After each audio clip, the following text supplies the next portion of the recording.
He stood like a statue, the black tomb guard's boots echoing across Arlington's sacred ground. 21 steps, turn, pause. But in the crowd, a shadow moved. A man with cold eyes and a hidden gun watched, waiting. To the tourists, he was just another face. To Marcus Tate, he was a threat to everything the tomb stood for. In a single heartbeat, a routine patrol would become a deadly standoff. One where a single move could shatter the silence of this hallowed place. What happened next would leave the crowd speechless, and a fugitive's plans in ruins. Before we dive into this story, where are you watching from? Let us know in the comments. And if you believe that values like honor, courage, and sacrifice still matter, join us in keeping their legacy alive. The autumn morning at Arlington National Cemetery was crisp. The kind of day where the air felt clean, and the sunlight turned the rows of white headstones into a glowing sea of honor. At the tomb of the unknown soldier, Marcus Tate, a black tomb guard, stood sentinel. His navy blue uniform pristine, his kepi hat angled just so, his sunglasses reflecting the quiet reverence of the place. Every movement was precise. 21 steps, a sharp turn, 21 seconds of pause, then the cycle began again. For Marcus, this wasn't just duty. It was a sacred trust, a vow to honor the fallen who'd given everything for the country he loved. Marcus was 32, former Army Ranger with 2 tours in the Middle East under his belt. He'd seen the chaos of war, felt the weight of decisions made in split seconds. Now, as a tomb guard, his world was one of discipline, where every step was a tribute to those who never came home. Behind his stoic facade, his senses were razor-sharp, honed by years of training and instinct. He noticed everything: the rustle of leaves, the murmur of tourists, the rhythm of his own heartbeat. Among the crowd gathered at the tomb that morning was a man who didn't belong. Luka Petrov, a 42-year-old international fugitive, stood near the edge of the viewing area, his leather jacket too polished for a casual tourist. His neatly trimmed beard and slicked-back hair screamed sophistication, but his scuffed combat boots told another story: a past of violence, of missions and shadows. Luka was wanted by Interpol for terrorism and arms smuggling, a ghost who'd slipped through the law's fingers too many times. Today, he was here with a plan, his hand resting casually near the pocket where a CZ-75B pistol, modified for silent kills, waited. Luka's eyes tracked Marcus's every move, not with the awe of a Sidzer, but with the cold precision of a predator. He snapped a few photos, his camera propped to blend in. But his focus was on sightlines, security gaps, and the rhythm of the guard's patrol. He muttered under his breath, just loud enough for Marcus to catch fragments over the breeze. Symbols of arrogance, American weakness. The words didn't faze Marcus. He'd heard worse. But something about Luka's stance too balanced. To controlled set-off alarms in his gut. Nearby, Evelyn Brooks, a 68-year-old retired librarian and former Army nurse, was guiding a group of school kids through the cemetery. Her gray hair was tucked under a volunteer cap, but her eyes were sharp as ever. She'd spent years in war zones patching up soldiers and had a sixth sense for trouble. She'd caught Luka's odd questions earlier when he lingered by her information booth, asking about guard schedules and security cameras with a feigned curiosity. Now, watching him hover near the tomb, she felt it again, that prickle of unease. She edged closer, pretending to adjust a pamphlet display, caught Marcus's glance during a brief pause in his patrol. Evelyn kept her voice low, barely a whisper. "Marcus, that man in the leather jacket? He's asking too many questions. Something's not right." Marcus's face didn't twitch, but he gave a faint nod, his eyes flicking toward Luka. He resumed his patrol, but now every sense was locked on the stranger. Luka's movements were too deliberate, his gaze too clinical. Marcus spotted the telltale bulge under the man's jacket, the slight asymmetry that screamed concealed weapon. His pulse stayed steady, but his mind was already calculating angles, distances, and outcomes. The crowd was a mix of families, veterans, and tourists, their voices a soft hum against the solemnity of the tomb. A young couple snapped selfies. A group of kids clutched American flags. and a cluster of gray-haired veterans stood quietly, their eyes misty with memory. Among them, Luca moved closer to the tomb's viewing area, his path weaving through the crowd with a casualness that felt rehearsed. He paused near a low barrier, his hand brushing the edge of his jacket. Marcus caught the motion, his instincts screaming. This wasn't a tourist. This was a threat. Luca's voice cut through the air, low but deliberate, aimed at Marcus. Quite the show you put on here, soldier. All this pomp, all this ceremony for what? A dying empire. His accent was polished, almost neutral, but carried a hard edge, like steel beneath velvet. Marcus didn't respond, his eyes fixed on a distant point, as protocol demanded. But he catalogued every detail. The way Luca's weight shifted to his right leg, the faint scent of gun oil wafting from his jacket, the way his fingers twitched near his pocket. The crowd began to sense something off. The young couple lowered their phones, frowning. A mother pulled her kids closer, her face tightening. The veterans exchanged glances, their postures stiffening. Evelyn, still near her booth, watched it all unfold, her hand hovering near an emergency call button. She'd seen this kind of tension before in field hospitals where danger lurked in the quiet moments. She pressed the button, her movement subtle, praying help would arrive in time. Luca stepped closer, his voice dropping to a hiss meant for Marcus alone. You stand here guarding a tomb while your country crumbles. Multicultural chaos. Weak leaders. A nation too soft to survive. We see it. We're ready to show the world how fragile your symbols are. His hand moved to his jacket, slow and deliberate, like a snake uncoiling. Marcus's heart didn't race. It steadied, his training taking over. He knew the next few seconds would change everything. Luca's hand emerged, the sunlight glinting off the blue steel of a CZ-75B pistol. The crowd gasped, a woman stifled a scream, and the veterans instinctively moved to shield the kids. Luca held the gun low, not yet aimed, savoring the moment. Beautiful, isn't it? He said, his voice almost reverent, modified for precision. 15 rounds of truth. He flicked off the safety with a soft click, the sound echoing like a thunderclap in the stunned silence. This is where your ceremony ends, guard. One shot, and your sacred tomb becomes a headline. Marcus's eyes remained forward, his posture perfect, but every muscle was coiled, ready.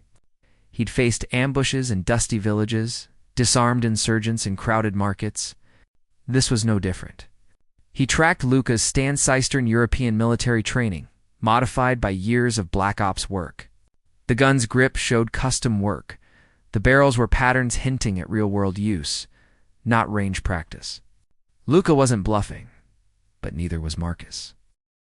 The fugitive raised the pistol, slow and theatrical, his finger resting alongside the trigger, a sign of advanced training.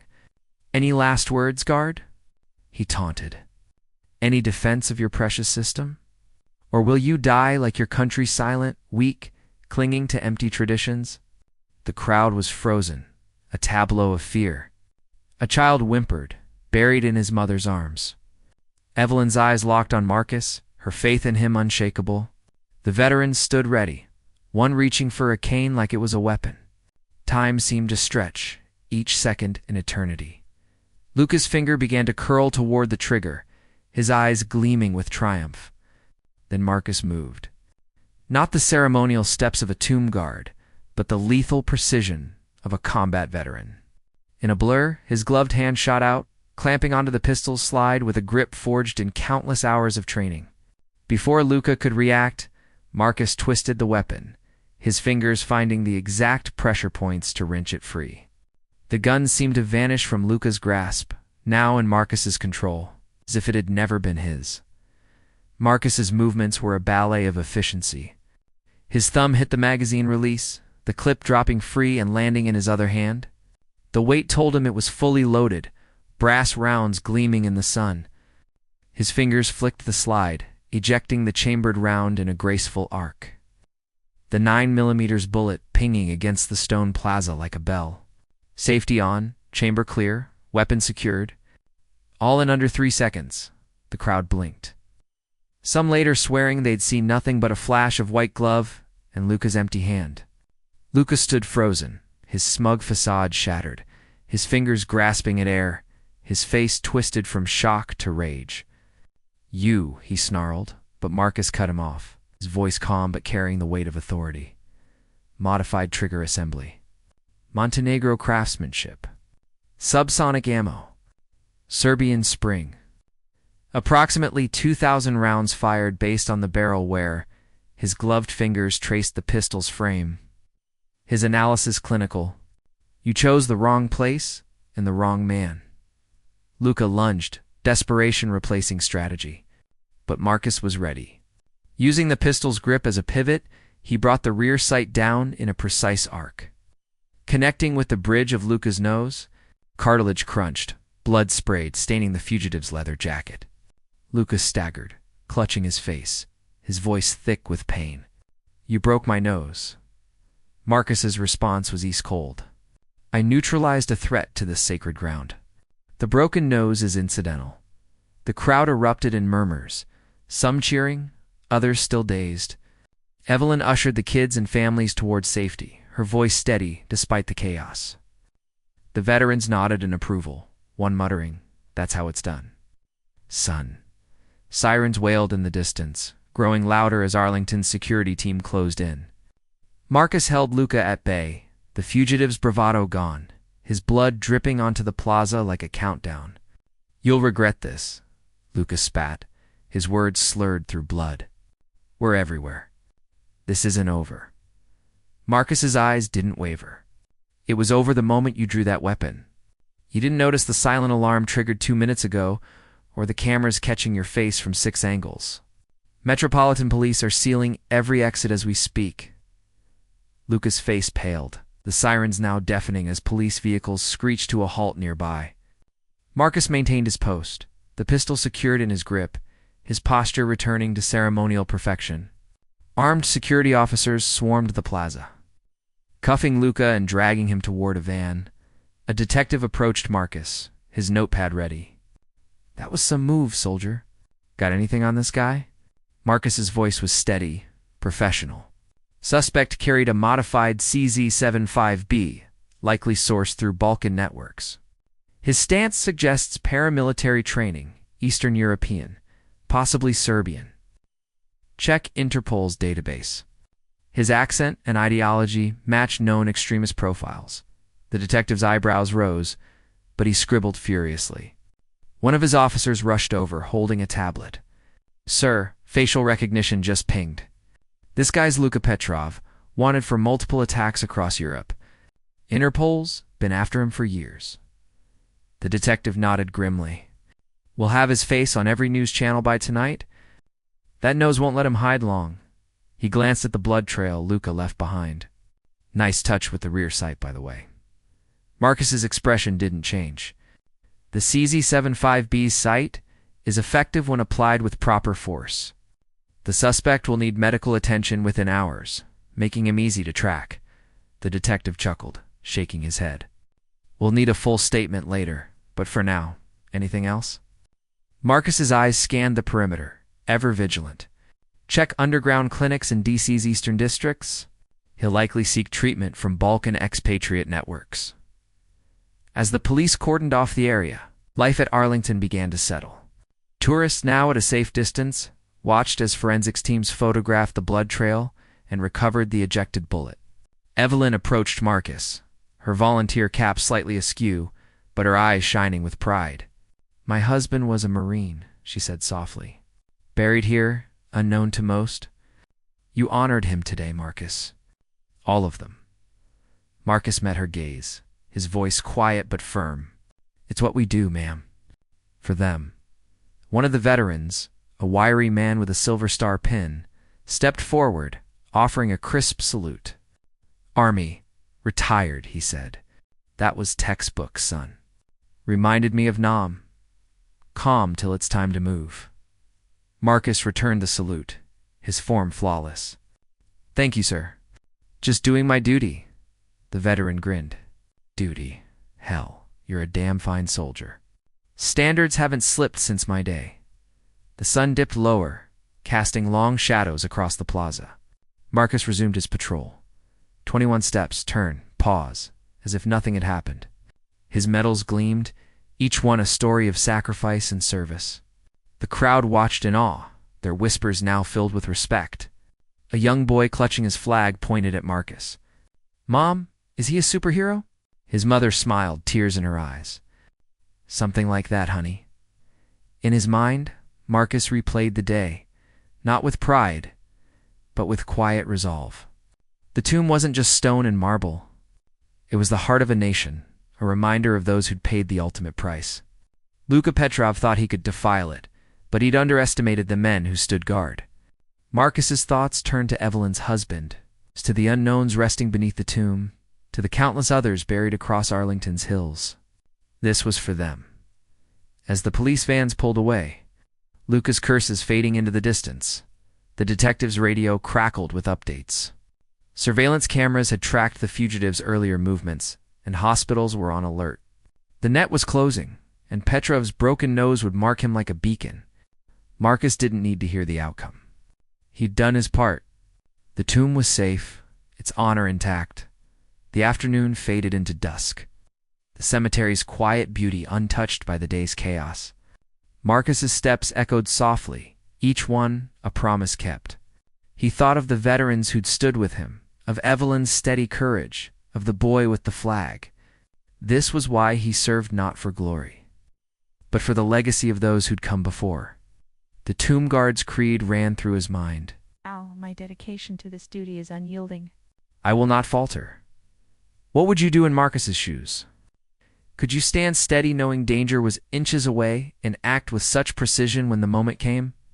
These are the men and women who guard our nation's heart, not just with ceremony, but with unwavering resolve. Share your thoughts. Have you ever seen someone rise to a crisis like this? What does Arlington mean to you? Let us know and honor the fallen by keeping their stories alive. The script ends here, but Marcus's watch continues. 21 steps, turn, pause, each one a testament to duty, to courage, to America.